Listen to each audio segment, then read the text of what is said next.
Después ya de lo que hemos visto, hasta llegar a esa última postura, ciertamente radical, ¿no? Expresada por Paul Beatriz Preciado y por Leonor Silvestri, ya podemos irnos hacia la última parte que correspondería al texto de Agustín Laje, ¿no? Es el que habíamos mencionado al principio. De hecho, con esto terminaríamos ese texto y daríamos paso a una complementación que resulta igualmente sustancial. Y lo que ya podemos afirmar en este apartado 12 es que queda claro, ¿no? Después insisto, de lo que ya hemos visto, que toda teoría contiene sus correlatos prácticos. O sea, no se va a quedar en un nivel meramente argumentativo, sino que a su vez hará posible que se presenten ciertos correlatos prácticos, o sea, ciertas prácticas afianzadas precisamente en toda esta maquinaria conceptual que se ha venido desplegando. O sea, lo que debemos de tener pues muy presente es que las ideas no son inofensivas, ¿no? Siempre estarán involucradas en correlatos prácticos. Y es eso justamente lo que la ideología de género ha venido explotando desde hace tiempo. De hecho, la ideología de género pretende acomodar las cosas, la realidad, a sus propias ideaciones, que eso es algo aparte muy moderno, lo veremos ya hacia el final de este estudio que estamos realizando. En efecto, sabido es que los constructos ideológicos, incluso al margen de sus distorsiones de la realidad, o sea, incluso aunque estos constructos ideológicos parezcan no tener como una incidencia directa con la realidad, sí tienen consecuencias bien palpables al interior de nuestras sociedades. O sea, no van a ser constructos que resulten inofensivos para todo el conjunto social. Y de eso se trata precisamente la batalla cultural que tanto pregona, ¿no?, la ideología de género. O sea, no crean que lo que hemos mencionado aquí se queda en una mera discusión ciertamente teórica. No, lo que se busca es la emergencia de esos correlatos prácticos que terminen incidiendo de manera directa e incluso, evidentemente, ¿no?, de manera drástica al interior de todo el conjunto social. De ahí, pues, que la militancia feminista de nuestros tiempos se dé a través de una lucha tanto política como, evidentemente, mediática. Porque serán, digamos, los dos elementos, ¿no?, el ámbito político y el ámbito mediático, el que va a permitir, sobre todo, desplegar una serie de correlatos prácticos que queden finalmente instalados al interior de la sociedad.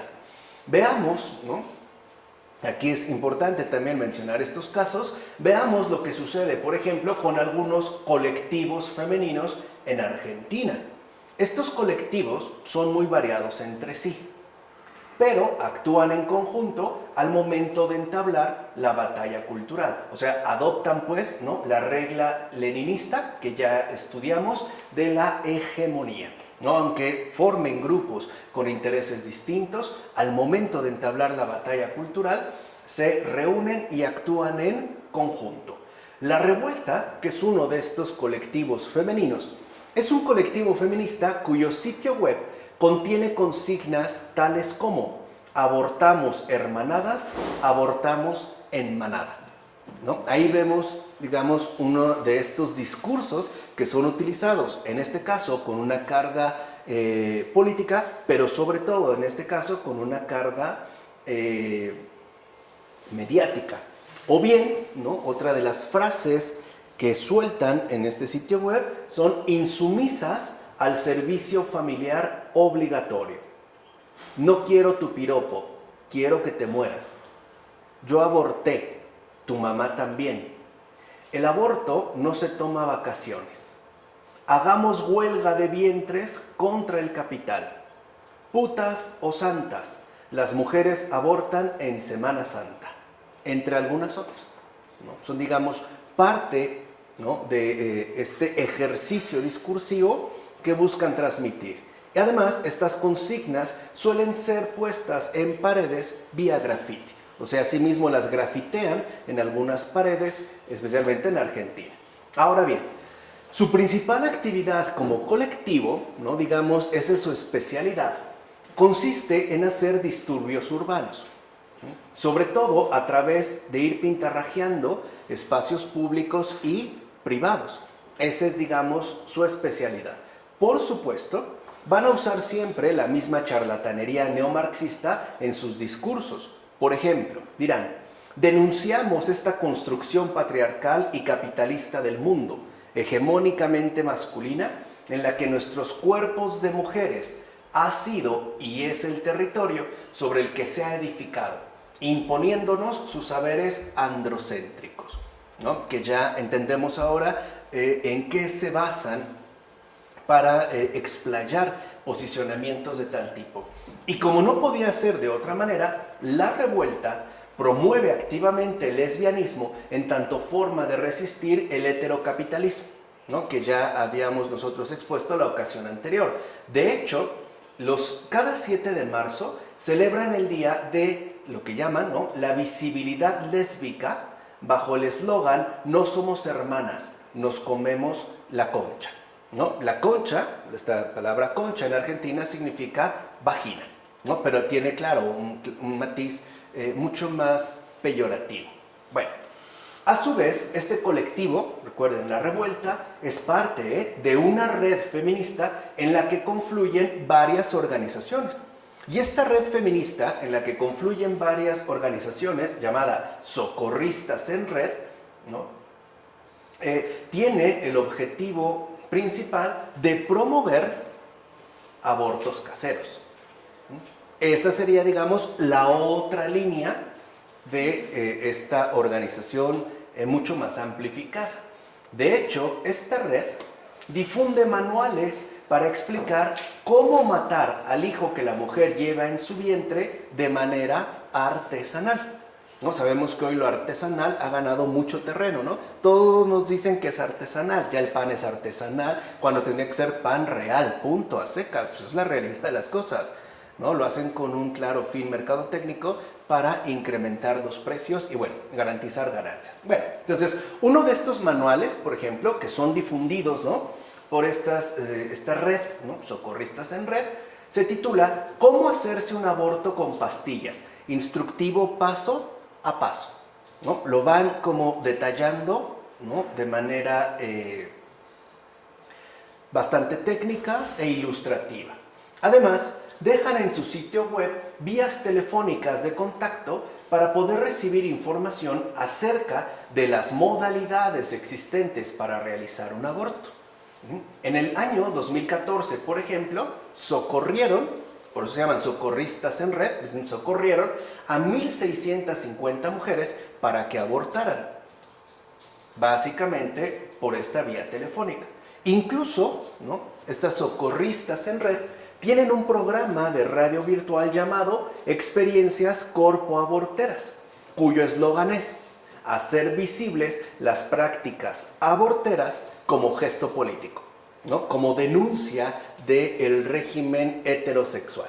En general, todas sus propuestas están estructuradas en base a un discurso que no deja de insistir en lo siguiente, y esto hay que tenerlo muy en cuenta: matar al hijo no nacido, es decir, abortar, es una situación de enorme alivio y felicidad femenina, que, como ya sabemos a estas alturas, ¿no?, es un posicionamiento discursivo que está por demás propagado e incluso afianzado en muchas conciencias, particularmente femeninas. O sea, para muchas quedar embarazada es una carga, de tal forma que el alivio discursivamente y por ende, ¿no?, es decir, en términos correlativos de las prácticas, ha quedado asociado con una especie de alivio del cual la mujer no debe verse privada. E incluso se asocia ahora matar al hijo que se lleva en el vientre con una especie de felicidad que no afectaría o no interrumpiría para nada los respectivos proyectos de autorrealización, ¿no? Eso hay que tenerlo en cuenta. O sea, se presenta pues el embarazo como una carga que, en pocas palabras, o por decirlo en pocas palabras, te va a echar a perder tu vida, ¿no? Eres tan joven, no tienes recursos, ¿con qué lo vas a mantener? Como si el embarazo en sí mismo fuera algo que requiriera exigencias que en último caso serían incumplibles. Bueno, Ahora bien, resulta curioso mencionar que muchas de estas organizaciones feministas, promotoras de la ideología de género y del aborto, están financiadas por el ala izquierdista del poder financiero mundial. O sea, no crean que actúan con sus propios recursos. O sea, al final, ¿no?, trabajan para el poder financiero mundial izquierdista. O sea, para la postura que hoy se conoce como el neocomunismo.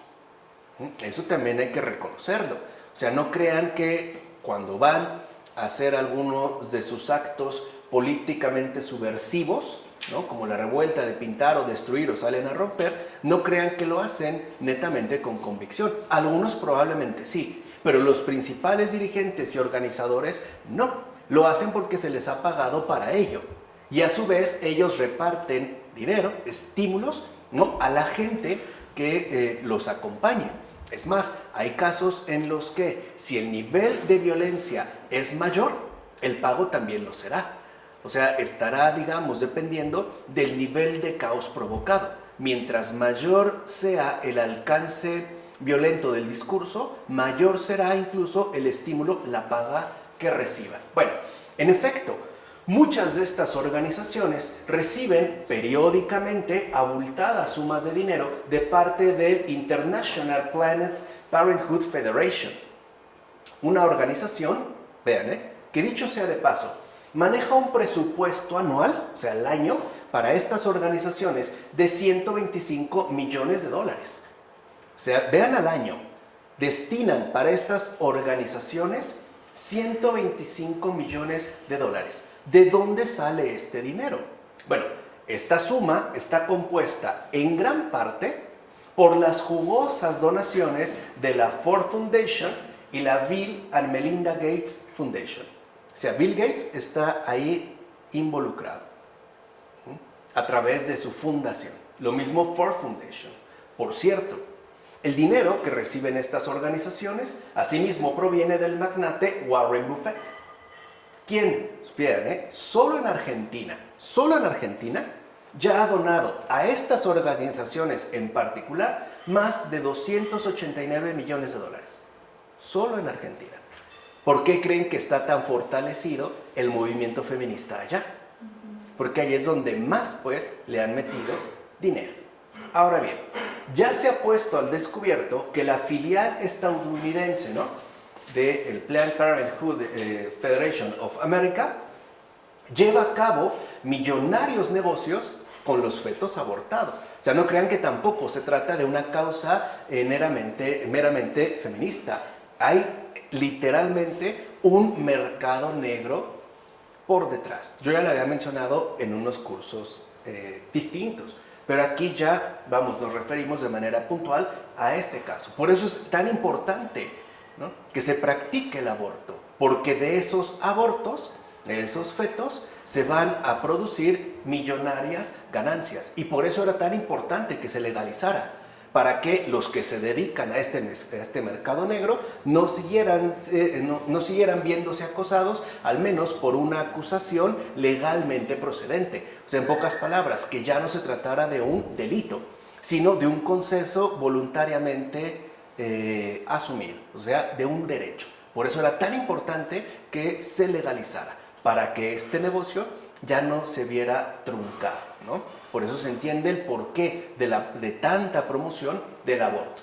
Veamos, de hecho, este producto, como se le llama, que ahora es incluso legal, es vendido a la industria cosmética. Especialmente lo que venden, ¿no?, de este producto abortado es el colágeno. Y asimismo se llevan a cabo millonarios negocios en torno a la venta de órganos, que es también lo que está de por medio. La investigación, dicho sea de paso, fue realizada por el Center for Medical Progress. Y esta investigación, además, encontró evidencias que debemos mencionar, porque es importante también que se conozca la realidad de las cosas. O sea, hay que asumirlo como es, ¿no? El Center for Medical Progress encontró evidencia de abortos realizados hasta el último trimestre de embarazo. O sea, de bebés que ya podían tener 6, 7, 8 y hasta 9 meses.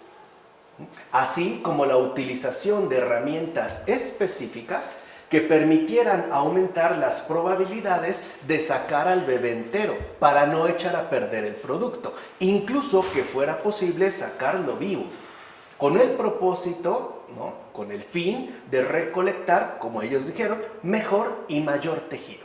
O sea, que el producto saliera lo menos dañado posible, que saliera enterito, para que todo pudiera ser finalmente aprovechado, ¿no? Como de hecho admitió en su momento uno de los altos directivos de esta Planned Parenthood, que es lo que buscaban, mejor y mayor tejido. Por eso vean cómo hasta, ¿no?, se enfocaron en la elaboración de herramientas específicas para llevar a cabo estos abortos, que, como dijimos, salieran incluso enteros, intocados, para que todo pudiera ser finalmente aprovechable. Bueno, por su parte, la ginecóloga Deborah Nucatola, directora de los servicios médicos de este negocio criminal, que no se le puede llamar de otra manera, grabada en video por una cámara oculta durante la investigación que se realizó, sí reconoció el cuidado que se había de tener para no dañar ciertos órganos de alto valor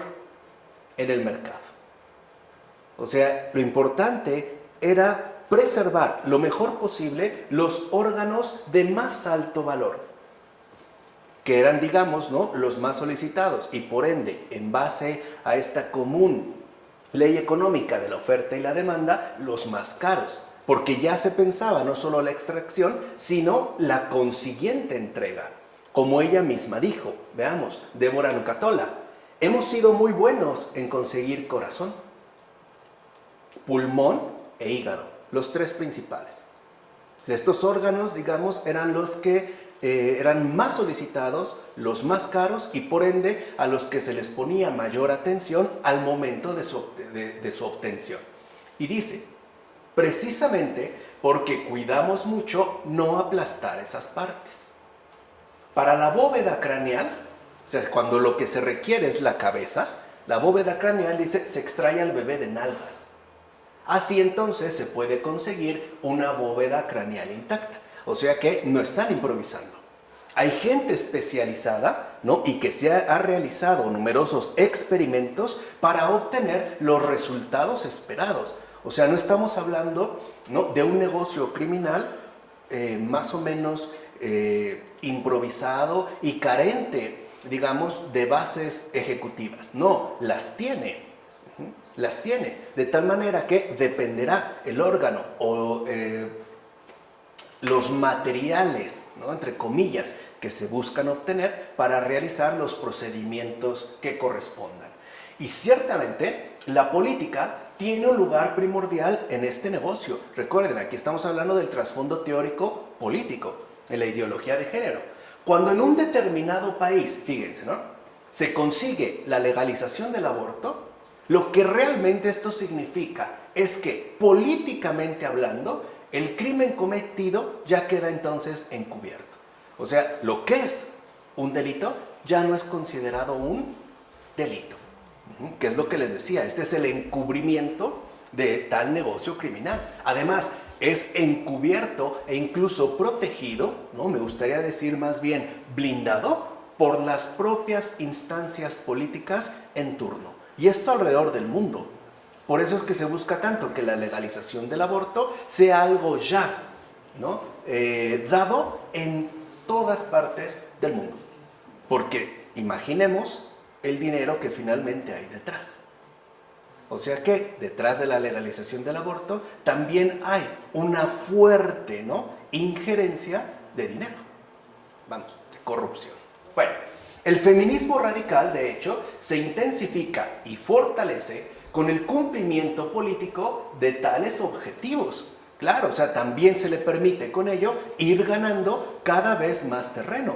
Pareciera pues que la política es justo, ¿no?, digamos, la escolta de estos movimientos, la guardiana, ¿no?, de estas organizaciones. Y aquí vemos cómo todo pareciera indicar que incluso su batalla cultural se redobla y pasa generalmente a una nueva etapa que, por cierto, se va radicalizando cada vez más y más. En términos generales, puede decirse que la ideología de género se basa en la realización gradual de una agenda política que se nos presenta con muchas reivindicaciones socialmente incuestionables. Recuerden, ahí estaba la trampa, ¿no? Ya habíamos expresado esto desde el principio. Había que tener mucho cuidado con esto. Cómo esta agenda política, ¿no?, que pone en marcha, en particular la ideología de género, es en lo que nos estamos enfocando aquí, ¿no?, comienza por unas reivindicaciones que en términos sociales son incuestionables. Es esto lo que le abre el camino.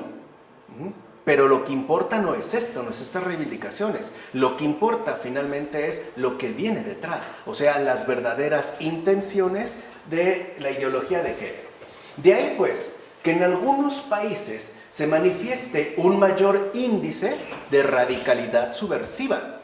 O sea, mientras más respaldo tengan, ¿no?, por parte de las instancias políticas, mayor será entonces su índice subversivo de expresión. O sea, finalmente, ¿no?, su radicalidad. En Holanda, por ejemplo, la Asociación Feminista Holandesa ha firmado peticiones públicas para poder reivindicar, y entiéndase con ello, legalizar la pedofilia. Es quizá a estos momentos el país con mayor insistencia en la legalización ya, la reivindicación de la pedofilia. De hecho, no son pocas las organizaciones feministas europeas y norteamericanas que van a tener estrechos vínculos con organizaciones pedófilas. Hoy en día sabemos, ¿no?, que hay una disputa en torno a esta integración o no dentro de la bandera LG, ¿no?, BQTI+, o sea, LGBT, ¿no?, QI+. Hay quienes dicen que sí, pero hay quienes dicen que no. Pero son, digamos, ¿no?, como parte también de esta expresión subversiva. Y de entre las organizaciones pedófilas destacan la NAMBLA, North American Man-Boy Love Association, y el IPCE, International Pedophile and Child Emancipation, ¿no? Serían, digamos, como las organizaciones que tienen ya como mayor presencia y mayor empuje. Así pues, la ideología de género también promueve la legalización de la pedofilia, ya que, como dijera Pat Califia, escritora y activista feminista, ¿no?, los boy lovers y las lesbianas que tienen amantes jóvenes, niños, son las únicas personas que echan una mano a los jóvenes para ayudarles a atravesar el dificultoso terreno entre la sociedad heterosexual y la comunidad gay. Dicen, no son pues abusadores de menores. Serían pues los encargados, ¿no?, de promover la homosexualidad. Y por ende, en términos subversivos, de acabar lo más pronto posible con el régimen heterosexual. Serían pues los promotores de la comunidad, ¿no?, homosexual en el sentido amplio del término. En consecuencia, la normalización de la pedofilia que se está implementando utiliza las herramientas conceptuales de la ideología de género. Claro, pues no podía ser de otra manera. Justo para hacer pasar también, ¿no?, ya ahora la pedofilia, que si lo ven es como un tema que cada vez empieza como a destacarse más, a comentarse más, a discutirse más, precisamente para hacerlo presente, integrarlo dentro de la agenda política y finalmente reivindicarlo, es decir, legalizarlo, ¿no?, comenzando, aún sea en algunas partes, hasta que esto se pueda volver algo extensivo alrededor del mundo, ¿no? Pasar también, como les digo, como parte pues de esta subversión, es decir, en términos de esta gran batalla cultural o construcción, o mejor dicho, de construcción social. Así pues, una de las cosas que preguntan es, ¿por qué habríamos de reprimirnos de tener relaciones sexuales con niños y niñas por un criterio tan arbitrario y cultural como lo es la edad? Claro, si ya se ha negado la realidad, la naturaleza del sexo y se ha dicho que es un mero constructo conceptual, o sea, una mera noción que es impuesta, pues entonces cuando hablamos de edad también lo es. O sea, los niños no son niños, los adultos tampoco son adultos. ¿Por qué tendríamos que seguir constreñidos, ¿no?, a la arbitrariedad cultural que nos remite en todo caso a la identificación de una persona según su edad. Entonces, la edad como hecho natural tampoco existe. Sería entonces una simple imposición social. Claro, es la misma línea, ¿no?, de lo que habíamos visto en este caso del feminismo radical, pero ahora aplicado al campo específico de la pedofilia. Por eso, la Queen's University de Canadá ya tiene educadores. Fíjense, lo habíamos dicho, no es casual que estén tan presentes dentro del ámbito académico, ¿no? Educadores como el profesor emérito de psicología, el Dr. Vernon Quincy, que sostiene que la pedofilia es una simple orientación sexual más. O sea, no tiene por qué asustarnos ni espantarnos. En todo caso, se trataría de una orientación sexual más, como lo puede ser cualquier otra. Que de hecho es, ¿no?, evidentemente también algo que sostiene la teoría queer. Bueno, en todo caso, la pedofilia es comparable a la heterosexualidad o a la homosexualidad, ya que entonces sería un mero constructo cultural. Entonces no hay sexo real y tampoco hay edad real. Ambos serían, pues, ¿no?, meros constructos sociales. Le llamamos niño o menor de edad por una mera imposición social. Es más, algunos sistemas judiciales ya han empezado a inclinar poco a poco, sutilmente, la jurisprudencia, o sea, todo el aparato legislativo a favor de la pedofilia. O sea, no crean que esto es una mera cuestión ciertamente hipotética. No, ya se han logrado avances importantes al respecto. Es el caso de la Corte Suprema de Apelación de Italia. Fíjense ahora en Italia, cuyo pronunciamiento, ¿no?, ya digamos oficial, fue a favor de un hombre de 60 años que había tenido relaciones sexuales con una niña de 11.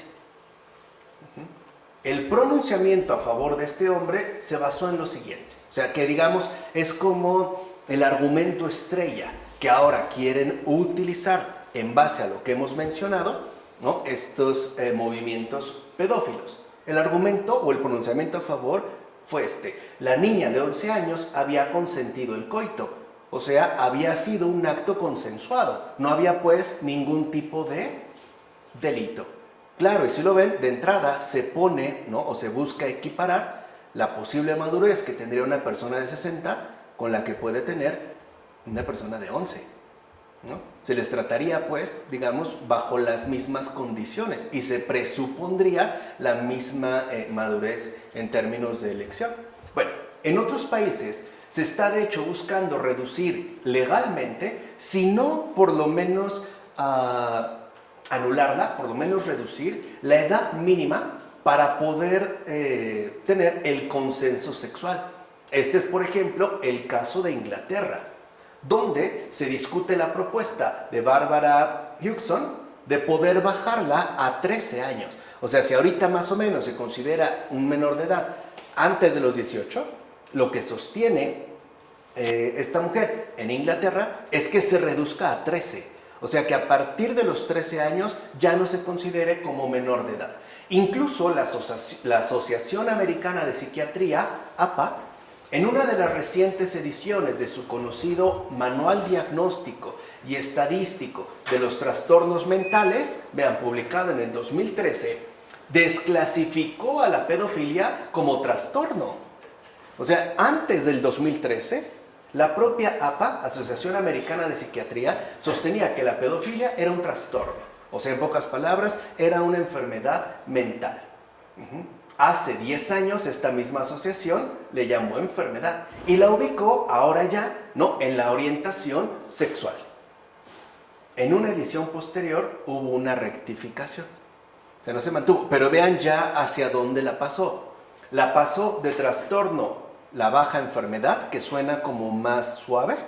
De hecho, parece no expresar la misma gravedad que un trastorno, y finalmente terminó en orientación sexual.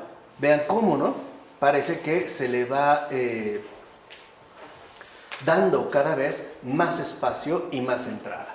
Ahora, en Holanda se ha legalizado ya un partido político declaradamente pedófilo llamado Caridad, Libertad y Diversidad. O sea, este partido político, que ya es legal en Holanda, es declarada y activamente pedófilo.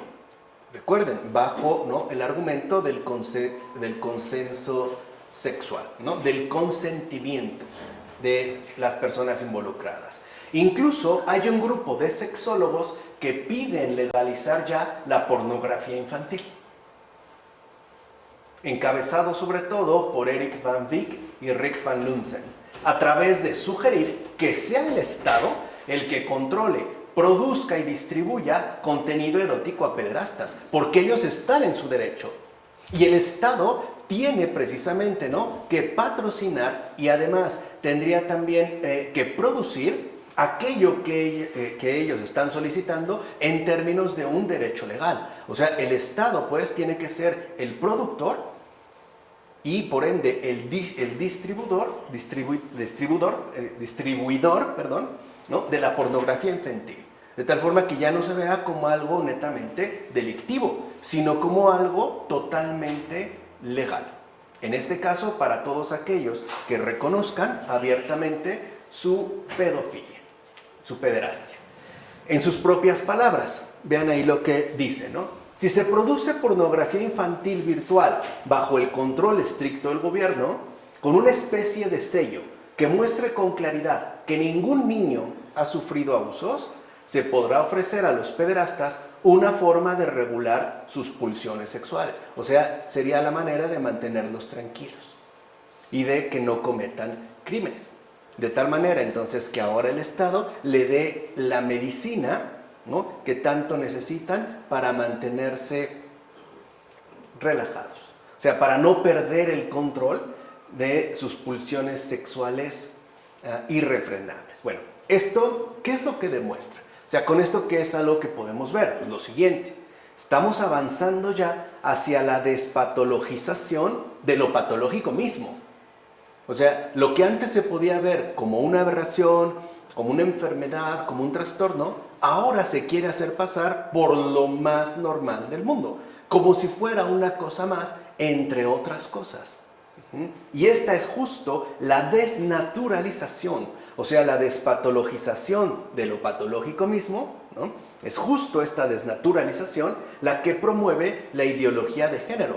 De tal manera que algo que antes podíamos ver como malo, ahora por lo menos se vea como neutro, para que después incluso se pueda pasar como lo mejor de todo. Bueno, como es de suponer, la base que sostiene tal estrategia progresiva, pues es justo la dictadura del relativismo.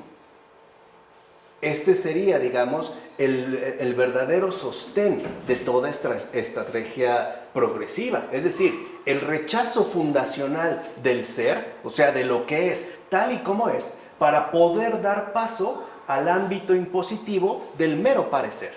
Y es que a esto es, digamos, a lo que hemos llegado. O sea, esto forma parte de la desnaturalización que estamos mencionando. O sea, todo parece indicar que no importa lo que algo es, sino lo que parece, y en particular lo que a mí individualmente me parece. O sea, hoy lo que destaca es el parecer, no el ser, ¿no? Implica cómo es que nosotros aparecemos, no solo ante los demás, sino también incluso ante nosotros mismos. De ahí pues que asimismo puedan mencionarse otros ejemplos más con respecto a las demandas políticas que la ideología de género ha venido fomentando alrededor del mundo. Es el caso del Partido de Izquierda de Suecia, el cual presentó en 2012 una propuesta de ley que obliga, obliga a los hombres a orinar sentados. Esto es tal y como lo tienen que hacer las mujeres. Ya es una propuesta de ley. Por su parte, el Partido Liberal de este mismo país, o sea, la contraparte política, ha propuesto legalizar el incesto y la necrofilia. O sea que ahora, ¿no?, la sexualidad se vea practicada con los propios hijos y pues también con los cadáveres, ¿no? Finalmente con las personas fallecidas. Y vemos, por tanto, que las demandas políticas de la ideología de género deambulan de un lado a otro. Están utilizando también una especie de táctica de pinza, ¿no?, porque lo promueven por la izquierda, pero también lo introducen por la derecha. Lo importante es que se cierre, pues, ¿no?, este círculo para abarcarlo prácticamente todo. Y cabe mencionar que la presión ideológica y política que ha sido ejercida sobre la empresa de juguetes Top Toy ha sido tan fuerte que de hecho condenaron a esta empresa socialmente por presentar, fíjense, simplemente por presentar en sus catálogos a niños vestidos de superhéroes y a niñas vestidas de princesas. Eso era un delito. Eso era atentar contra, ¿no?, el programa subversivo de la ideología de género. O si lo quieren ver ya aquí, en esta confusión que se traslada, eso era, ¿no?, promover finalmente un rechazo de la homosexualidad, como si se estuviera, ¿no?, imponiendo los mismos patrones dentro del régimen heterosexual. Al final, ¿no?, fue tanta la presión social que se le hizo que esta empresa se reacomodó a las exigencias hegemónicas de la ideología de género y ahora, por ejemplo, ya no ilustra sus respectivas publicidades que, como hemos dicho, ¿no?, giran en relación a juguetes, ya no las ilustra, con niños vestidos de superhéroes y con niñas vestidas de princesas. No, ahora aparecen niños jugando con muñecas y niñas jugando con ametralladoras. De tal manera que entonces las distinciones que antes quedaban claras ahora se difuminen, ¿no?, que las fronteras sean difusas y se empiece como a dar una mezcolanza.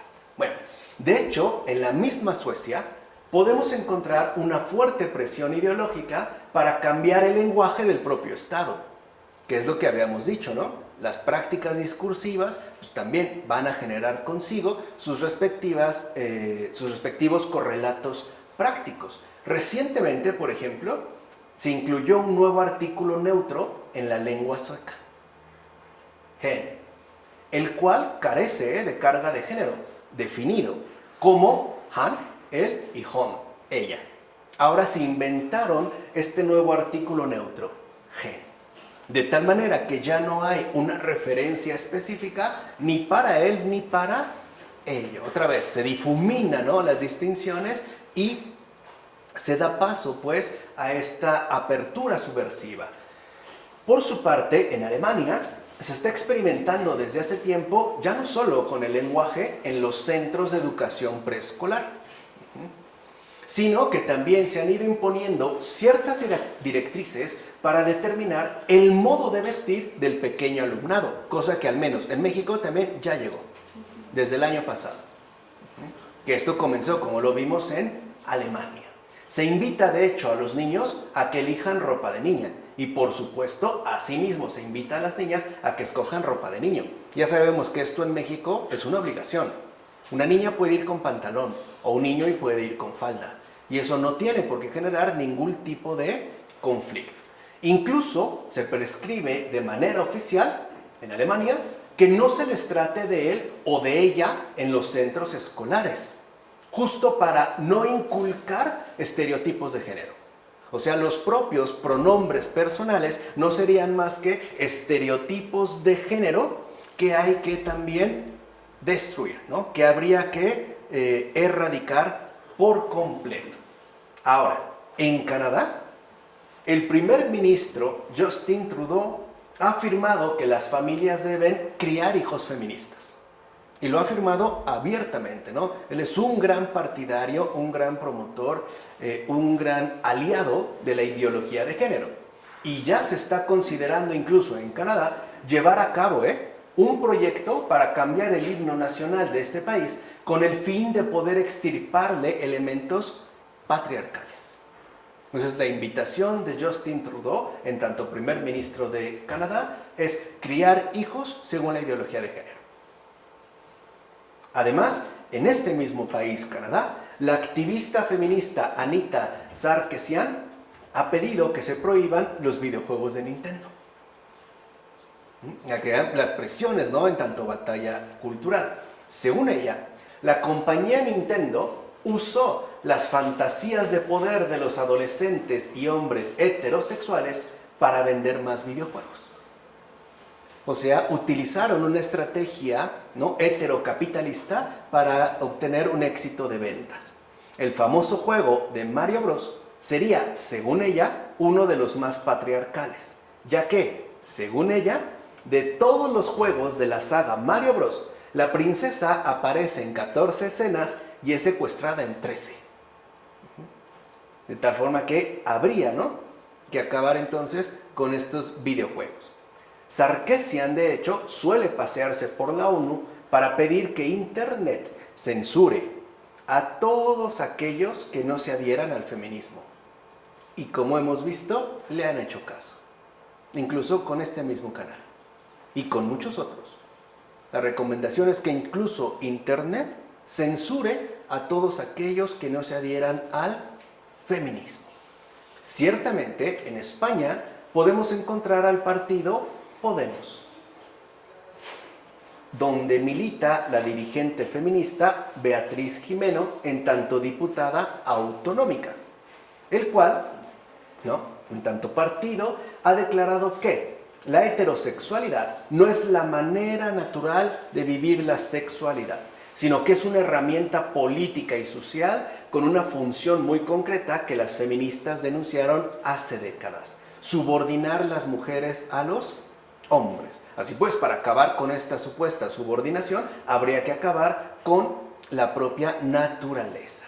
De ahí que la diputada Beatriz Gimeno llame a fomentar la no heterosexualidad, pues es justo, dirá ella, la heterosexualidad la que provoca daños en la mujer. O sea, lo que daña a la mujer, lo que la oprime, lo que la destruye es la normalidad, es la realidad natural de su propio ser, ¿no? Ahora, lo que más agrede a la mujer es ella misma, su propio ser. Por eso tiene que atentar contra sí. Todo parece indicar que, dada la actual situación, llegará el momento, ¿no?, en que incluso la propia heterosexualidad sea algo prohibido e incluso severamente castigado. No dudemos que ocurra, que ahora el único delito sea ser heterosexual, o sea, naturalmente normal, con una naturaleza definida. De hecho, en España ya se ha presentado un proyecto para prohibir el piropo. Dicho proyecto establece que se imponga una sanción económica de 3.000 euros para quien se atreva a piropear a una mujer. Incluso hay quienes han solicitado que se imponga pena de cárcel para tal delito. O sea, ahora un piropo ya es catalogado de delito, que incluso implicaría, ¿no?, pena de cárcel. En Bélgica ya rige una ley al respecto, la cual condena a los piropos con una multa de entre 5 y 1.000 euros. Y de ser el caso, sí hay ya en Bélgica penas condenatorias que pueden alcanzar hasta 1 año de prisión. Por su parte, Andalucía ya cuenta con inspectores estatales. Fíjense qué curioso, ¿no? En Andalucía ya hay inspectores estatales que vigilan celosamente que profesores, profesoras y estudiantes no usen un lenguaje impregnado de género. No puedo decir él o ella. Y ellos están pues supervisando. Es decir, estos inspectores estatales no son más que vigilantes, ¿no? Serían los vigías de esta revolución subversiva. De manera obligatoria, vean, ¿no?, ya, al menos en Andalucía, de manera obligatoria se debe usar alumnado en lugar de alumnos, profesorado en lugar de profesores, la adolescencia en lugar de los adolescentes, personal investigador en vez de investigadores, etc. Y esto de manera obligatoria. En Francia, grupos feministas lograron hacer poco que el pueblo de Cesson-Sévigné prohibiera la palabra mademoiselle, equivalente a señorita en español, por ser discriminatoria y machista, ya que esta palabra revela el estado civil sin que asimismo exista su equivalente masculino. Así pues, fue vista como una discriminación y por lo tanto, grupos feministas lograron ya la prohibición de esta palabra. En Inglaterra también nos podemos encontrar con el movimiento Justice for Women. Su cofundadora, Julie Bindel, columnista del The Guardian, piensa, y por ende propone, que a los hombres hay que recluirlos en campos de concentración. Y las mujeres que quisiesen ver a sus hijos o seres queridos masculinos podrían ir a visitarlos o llevárselos como un libro de biblioteca y luego traerlos de regreso. Es más, Julie Bindel espera con ansias que la heterosexualidad no sobreviva, o sea, que la normalidad se acabe. Ahora bien, en América Latina, concretamente en Colombia, las feministas han juntado firmas para prohibir a los mariachis, ya que, de acuerdo con estas colombianas, las letras de estas canciones perpetúan, refuerzan y celebran patrones de comportamiento patriarcales. Recuerden que la batalla es cultural. Naturalmente, es necesario subrayar que algunos aparatos políticamente represivos del Estado ya están siendo aplicados en función de la ideología de género. En efecto, en algunas partes del mundo ya es evidente, ¿no?, y por demás claro, que todos aquellos que se atreven a criticar el feminismo y o la ideología de género padecen por lo menos lo siguiente: o bien la reacción violenta de agrupaciones y activistas a favor del movimiento, o bien la represión policial que despliega el propio Estado. Si en una marcha feminista alguien va y se les opone, será agredido. Y aparte será agredido severamente. Pero esto es parte también de lo que se ha conseguido en tanto estrategia política. De tal manera que ahora los que se opongan a la ideología de género serán pues sancionados, serán pues censurados y evidentemente también serán agredidos. Así sea por vía de las redes sociales, especialmente en Twitter, o en Facebook, o en YouTube. Un caso al respecto, veámoslo, se ha vuelto emblemático. El caso es el siguiente. En noviembre de 2012, fíjense, hace 8 años, el canadiense Gregory Alan Elliott fue despedido de su trabajo y además arrestado por la policía de Toronto por haberse atrevido a discutir acaloradamente por Twitter con las feministas Stephanie Guthrie y Heather Reilly. Por eso, lo despidieron de su trabajo y además lo arrestó la policía de Toronto por haber discutido por Twitter con 2 feministas. La simple discusión por Twitter le costó perder el trabajo y ser arrestado.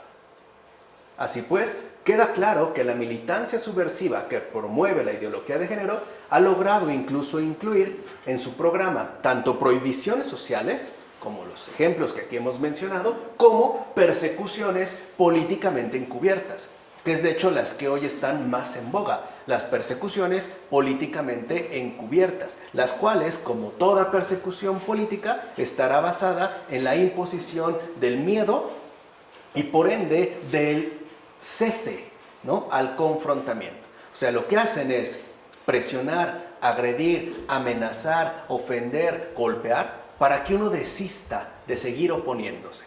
O sea, lo importante es que si uno no se va a adherir a la ideología de género, entonces no la confronte porque será severamente sancionado y agredido, que se haga a un lado, no puede estorbar. Si no, entonces padecerá las consecuencias, que son también políticamente respaldadas.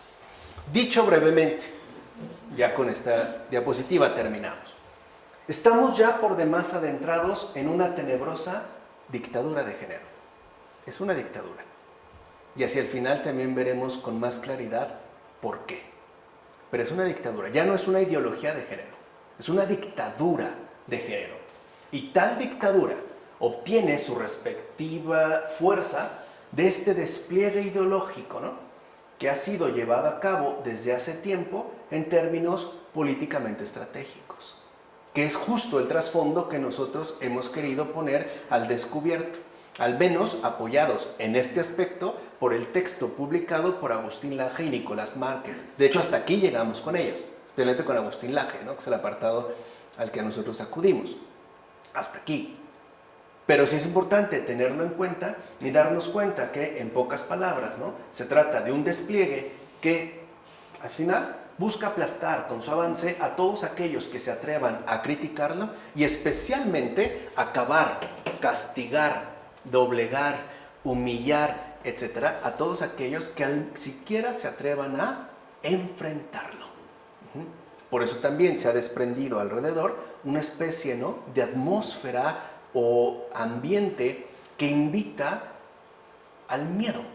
Es que son muy agresivas, es que se ponen muy no sé qué, o es que están no sé qué. Entonces pareciera que uno se tiene finalmente que hacer a un lado, ¿no? Y en cuanto uno manifieste algún tipo de desaprobación, pues entonces será a su vez sancionado, ya sea, sobre todo dentro de las redes sociales, por medio de la descalificación, incluso la verdad, y hay que decirlo, ¿no?, por medio de múltiples mentiras, ¿no?, que inviten finalmente a la anulación de este opositor, o por lo menos, ¿no?, a una especie también de acoso, porque esta dictadura también, ¿no?, despliega un acoso, de que uno está siendo a lo mejor vigilado, ¿no?, o uno está siendo supervisado en su proceder y particularmente en su vivir, ¿no?, en lo que uno escribe, en lo que uno expresa. Tal parece que esta dictadura de género sobre todo nos quiere privar de algo muy importante: la libertad de ser lo que somos. Por eso es dictadura. Pareciera empeñada en quitarnos esa gran libertad de poder ser lo que somos. Y me atrevo a decir en términos más sencillos, de ser lo que somos y así, tal y como somos, con pene o vagina.